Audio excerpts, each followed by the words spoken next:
This week on Machinery Pete TV, farm auctions aren't always limited to farm equipment. Case in point, this amazing Chevy Master two-door coupe on the Vern Kelly farm.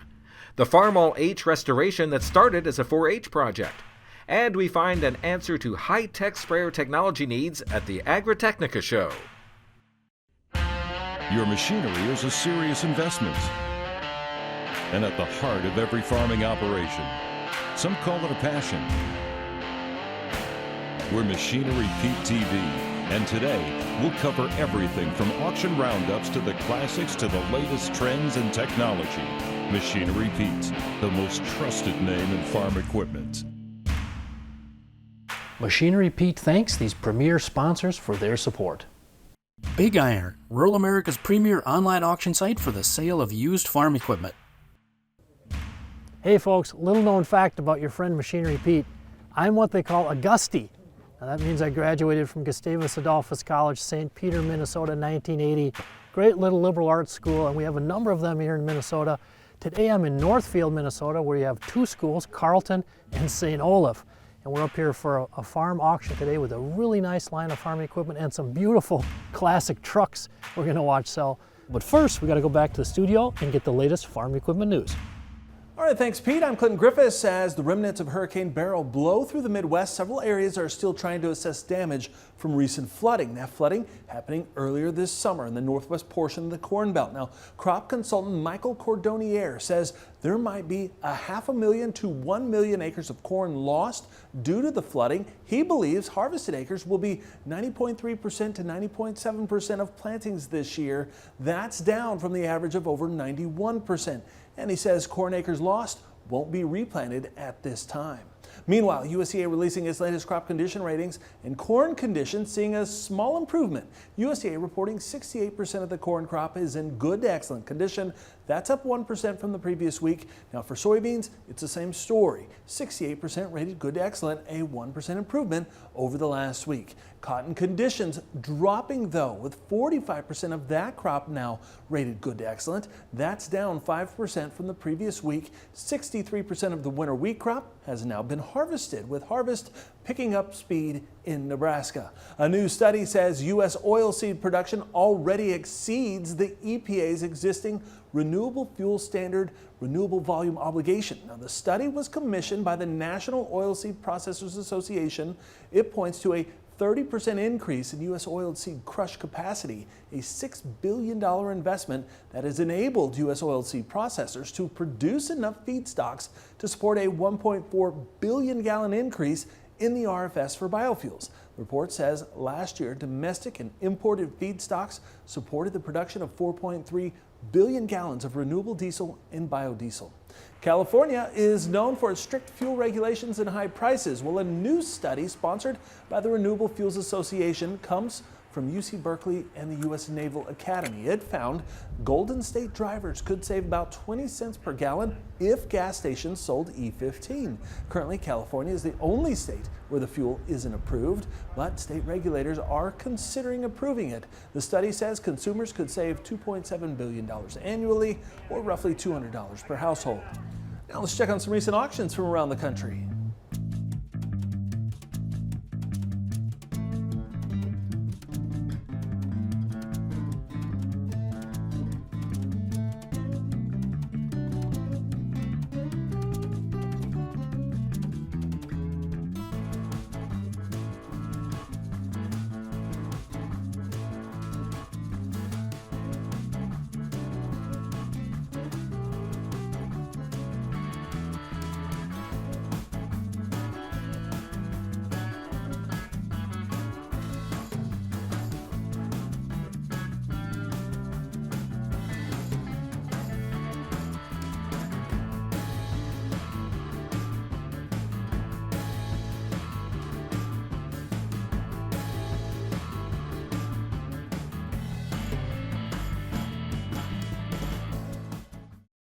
My name is Ben Ricci.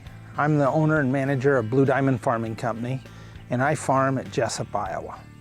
When I use Big Iron to market my farm equipment that I have for sale, I'm opening it up to a national market. I'm not just having a local firm try and get local buyers to my equipment, but I'm moving to a digital platform that reaches, well, not only nationally, but internationally, wherever farming is done. Hey folks, Machinery Pete here. You've got to try this. The power of foam is the only way to clean and degrease your equipment. Simply foam it on, give the foam a few minutes to work, and power wash it off. Cuts grease and your wash time significantly. The foam won't harm electrical sensors or controls. It neutralizes and washes away farm chemicals and is safe to use on most surfaces. Call 888-996-7801 or go online to check out their dealer locator at poweroffoam.com to find the power of foam near you. Looking to sell your equipment or needing an upgrade? Purple Wave Auction has you covered. From construction to agriculture and fleet, we make it easy for you to sell, bid, or buy. Always online and always no reserve. Take the next step and register for free today at purplewave.com. It's time to experience the easiest and most straightforward way to buy and sell equipment with Purple Wave Auction. Want to get smarter and have some fun while you're at it? Introducing Unscripted and Grow Getters, two of agriculture's most entertaining and engaging podcasts. Hosted by U.S. Farm Report's Tyne Morgan and Ag Day's Clinton Griffiths, Unscripted is your chance to meet the personalities behind the personalities. And with heart and humor, Grow Getters with host Davis Michelson explores Ag's most innovative side hustles. You can find Unscripted and Grow Getters on the Farm Journal YouTube channel or wherever you get your podcasts.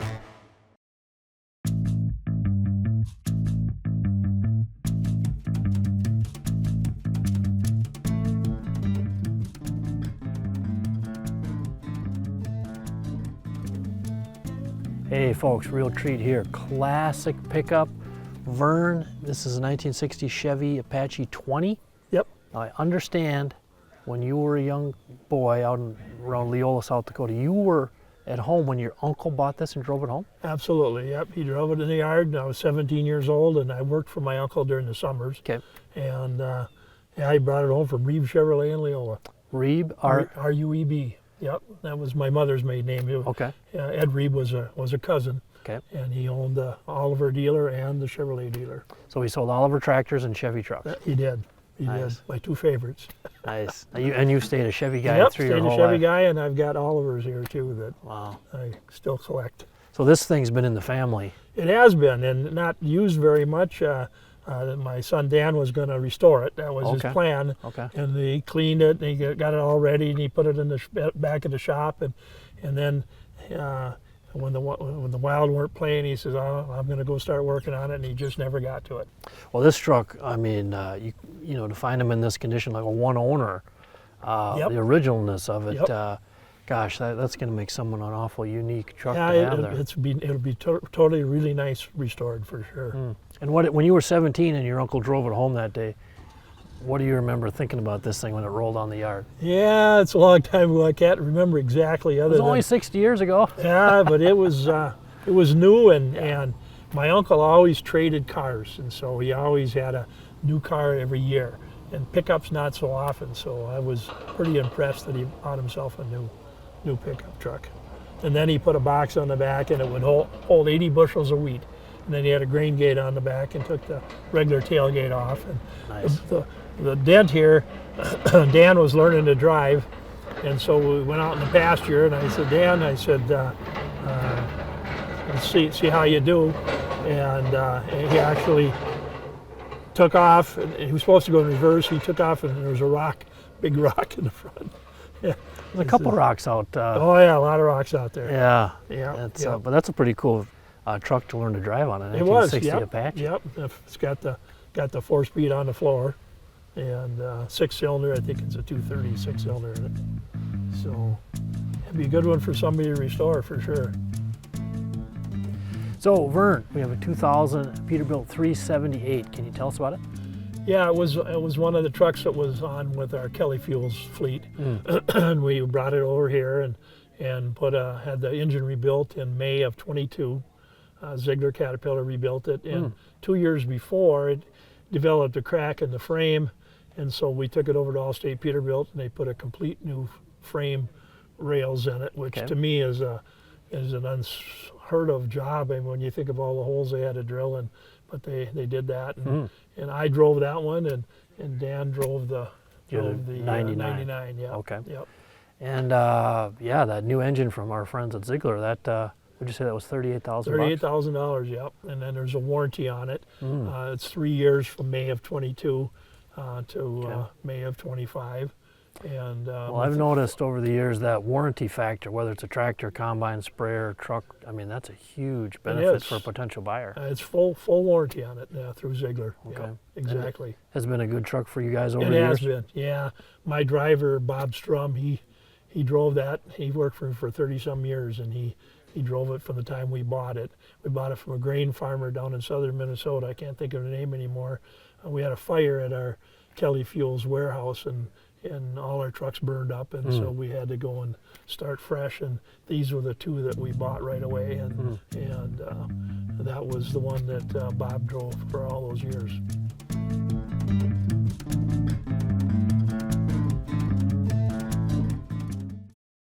Best way I've seen to fix faded paint? Dakota Shine. Made in South Dakota by Dakota Ag Innovations, a company with a 20-year history of working with top construction equipment manufacturers, now offering Dakota Shine to the farm community to help you keep your equipment looking like new and retain more value when it comes time to sell or trade. Key active ingredient from corn, soy derivatives. Order online at dakotashine.com or visit your regional farm stores to pick up your Dakota Shine today. What's that piece of equipment worth? Check out Machinery Pete's auction prices for the answer. Free to view, updated daily, all types of equipment. Go to machinerypete.com and click on the auction tab, then auction price data.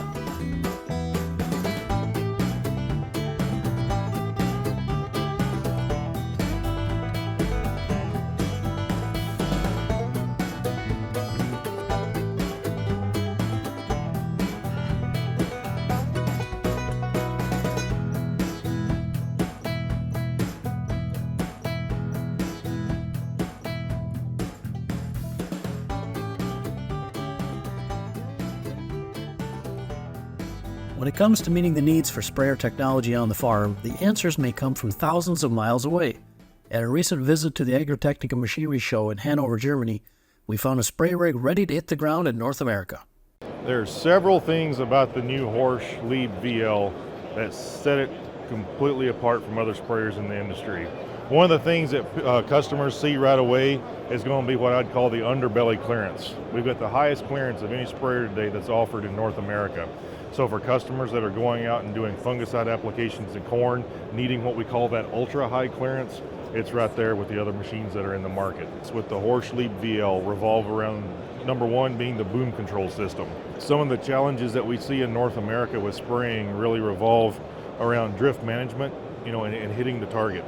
The only way that you can really maximize coverage and mitigate drift is to get that nozzle closer to target. So the system that you'll see on here will actually utilize a 10-inch nozzle spacing. With that, we can not only get a lot better coverage, but we're also able to get that boom a lot tighter to target. The second big topic that I want to discuss that you'll see up in this area here is what we call the CCS Pro system. This is the clean out system that we use on the sprayer, so a very integral design and being able to wash out different systems on the sprayer independently, independent boom flushing, a complete rinse cycle that goes through. So being able to get a good thorough clean out very quickly, being able to go between different batches for different crops, for different chemistries very quickly, just increases the efficiency and also the safety of the crop whenever we're out spraying in the field.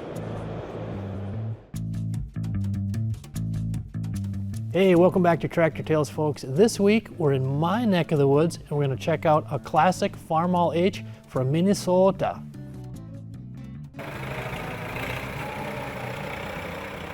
It's a 1946 Farmall H.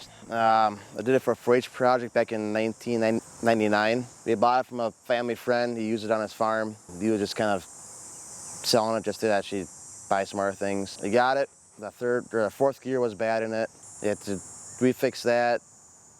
We sandblasted all the sheet metal, repainted it all, and then I took it up for a state fair. We do use it around here on a daily basis, just for pulling on trailers, hay racks. At the local farm show, we do the exhibition farm plowing with it. We did all of the work here at the home place. We just got a little shop. We worked in it. We fixed it up back in December. We started on it, well, actually back in usually like November, we started on it. Worked on it all the way through until March. When we did the painting on it, the humidity wasn't a big factor. Yeah, the paint adhered real well to it then. And then you're indoors for the winter too, you know, so you're not that cold. Dad was always big into the IHs and stuff, and he actually grew up on a farm.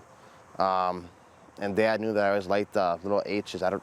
He doesn't quite figure out why, and I don't know why I like him either. So we bought it from him. He actually pulled hay wagons. He actually runs a little hobby farm. So he actually used it to pull around the hay wagons, the baling hay with it. He used it every day, daily basis for actually farming with it. Just for the fact that it was a 4-H project, you know, it's probably one of my favorite ones. So. Out of only 6 tractors, so. Hey, attention all you hot rod fans out there, stick around. Coming up, the feature item on the auction today, 1934 Chevy Master 2-door coupe. I think this is my new favorite color.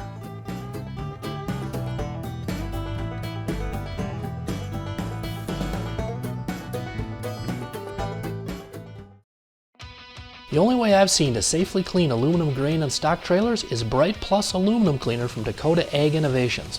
With over 15 years of proven performance cleaning all types of aluminum, the results speak for themselves. Dirty, stained, and discolored aluminum trailers don't stand a chance against Bright Plus Aluminum Cleaner. Safely improve the appearance of your aluminum trailers at home and make a statement with Bright Plus. Order today at trailercleaner.com or find Bright Plus Aluminum Cleaner at a farm store near you. Got equipment to sell privately but tired of scams and hassles? Visit MachineryPete.com and click Sell Mine. MachineryPete.com, the simple and secure way to buy and sell equipment online.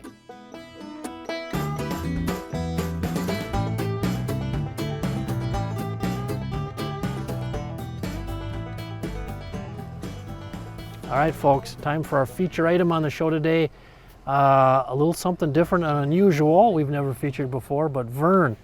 Dan bought this 1934. It's a Chevy Master 2-door coupe. Is that the right way to? That's correct. Okay. That's correct. Now he bought this not too long before he passed. Right. In September last year, he went to an auction, and I didn't know he'd gone to the auction. And then later on, we had a football game for my grandson Carson, and we were sitting there, and he says, "Can you go to Glencoe with me this week?" And I said, "Yeah, I guess so." And he said, "Well, can Linda go too?" And I said, "Yeah."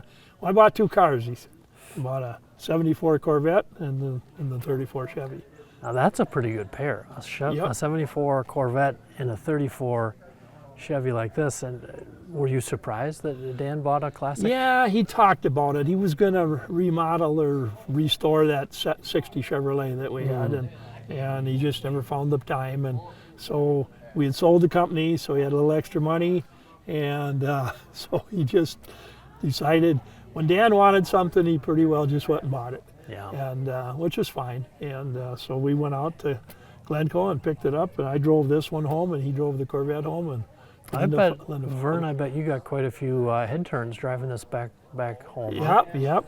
But I had to keep up with him, and I can tell you, it's got plenty of power, and I had no trouble keeping up with him. If I wanted to step on it, I stepped on it, and away it went. Now, what is the engine in this baby? It's called an L98 Corvette engine, and I don't know horsepower-wise or anything like that, other than I just took it off the bills. So many times when I was putting stuff together for the auction, I would, if I could ask Dan, Sure. but just it wasn't going to happen. So I had to try to figure it out. So I'd go back and find the bill from when he bought it, and it listed a few things like the special stereo system, and it's got air conditioning, and it's got there's no door handles on it, as you can see, so it's got a little button that you push that opens the doors, and all kinds of different things, and different special wheels. It's a pretty beautiful color. It is amazing. We had some friends out the other day, and she used to do weddings, and she said, if I could have had something that pretty to do a wedding with the bride and groom are driving away, that would have been the best thing. Right.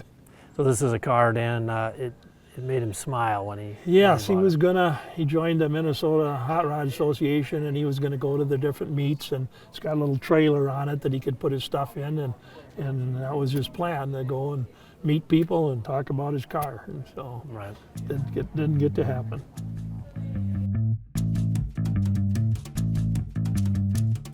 Well, folks, a ton of fireworks on the auction market year-end 2023. Per usual, year-end tax buyers are always out in force. And I tell you, there was one sale I was watching in particular, December 29th, for Swenson & Sons out in Minot, North Dakota. Of course, well-known buyers and sellers, collectors of very good condition used tractors. And I tell you what, they had some four-wheel drives on this sale, incredible, including this 1978 Big Bud HN 360 with 7,827 hours on it, so for $122,500. Yep, record high auction price there. Also set a record on this 1978 Steiger Tiger 3 ST 450, went for $87,200. I think maybe my favorite four-wheel drive on the auction was this one though, this 1991 Ford Versatile 1156. Beautiful tractor, 5,172 hours, went for $106,000, second highest auction price ever. And if we stay with the blue and back to another record price, this 2004 New Holland TV 145 bidirectional with 1,161 hours on it, so for $117,500. And no, we're not forgetting you green fans out there. This 1992 John Deere 8960 with 4,560 hours, sold for $77,100, third highest auction price ever on the 8960. And a couple other items of note, this really cool 1984 Case IH 4994, 3,917 hours, went for $41,600. And we'll wrap up with another 84 model, an Alice Chalmers 4W305 that had been repowered, went for $35,600.